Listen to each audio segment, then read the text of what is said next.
Kipindi hicho nilipopata shida ilikuwa imefurika. Yaani imefurika watu ambao niliombewa sana. Mimi naishi kwa ajili ya maombi. Mimi niliombewa sana. Sijajua ni kwa sababu ni mwalimu nimebeba hatima ya watu wengi sana.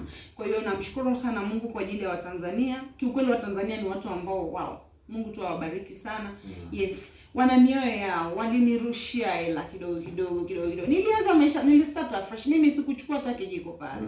Kwa hiyo nilianza moja. Kwa hiyo kwa kupitia zile sadaka zao pamoja na namna ambavyo walikuwa wananiletea, labda mtu anakuambia chukua hii hapa utakunywa chai, kuliko nikuletee chai chukua hii hapa. Jamani, Mwenyezi Mungu asiwaache, asiwapungukie.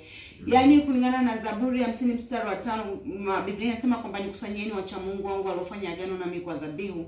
Hiyo dhabihu ikanene mbele za Mwenyezi Mungu. Na wote mlionifanyia coaching, mlionifanyia counseling, yani kiukweli, yani shout out sana, big shout out sana, nikimkumbuka na mkurugenzi wa Arusha DC alikuwa anaitwa Sadi Mtambuli. Sadi Mtambuli. Yaani jamani, pamoja na jopo lako la madiwani. Sasa hivi ni mkuu wa wilaya pale Kinondoni pale. Na pamoja na mwenyekiti wa halmashauri Ojumu Saleko.